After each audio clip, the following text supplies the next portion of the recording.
Excuse me? We've signed a player.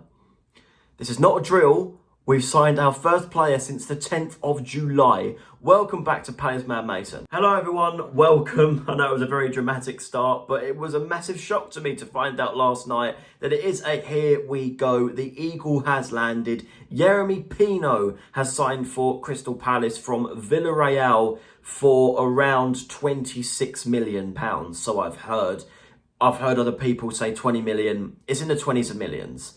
Let's find out more about this player. Yeremy Pino started his career very much at the top at the age of 17 years old at Villarreal, and he's been there for the last 5 years. A little bit like Eze, who, funnily enough, Pino is Eze's replacement in that left attacking midfield position. And it's nice that we've got that deal over the line, and hopefully he can be involved in our game against Aston Villa on Sunday. Pino does have European experience, played for Villarreal in the Champions League, and he scored a goal in Villarreal's Europa League run in the 20-21 season, where they managed to win the competition, beating Manchester United in the final in the end. In terms of the league, he's played 134 games, whether it's coming off the bench, 134 appearances, I should say, for Pino, but he scored 19 goals over that time and a lot more assists to go along with that. So a very experienced player in that field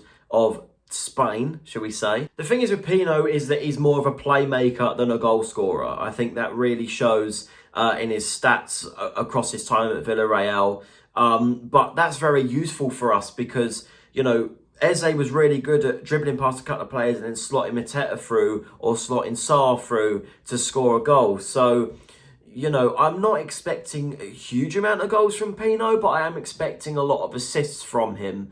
And he could really transform our season because, no disrespect, having Justin Devaney play there, he's not a number 10 that's ready to start regularly for a team that wants to push on in the Premier League table and maybe push on in a domestic cup or in fact the Conference League. But with that being said, I do wish Yeremy Pino the best of luck at Crystal Palace, and we'll see how this pans out. Now, in terms of other transfer links, because yes, Pino's a great signing, but we can't, just brag about it because we need to keep moving forward. And, we need a backup centre-back. And Crystal Palace are currently linked with two. Manchester City defender Manuel Akanji. Now, I personally think that Palace are really, getting too excited over the name Man City and not looking at the player himself. 30 years old. If Gueye does leave and Akanji's the replacement, is he really going to be in the back three for that long? I'm a bit worried about that. But we also are linked with a younger defender in JD Canvo from Toulouse.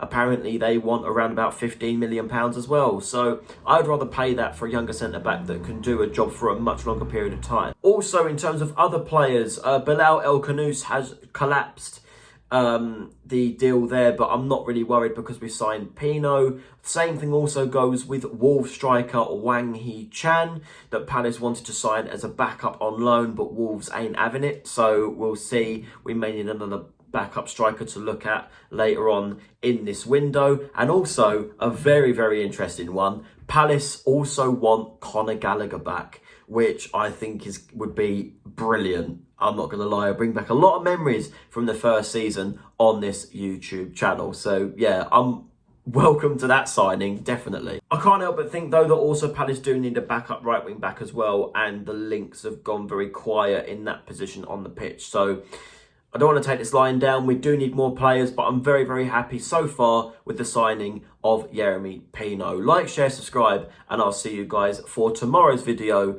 the review against Friedrichstad in the second leg of our Conference League playoff.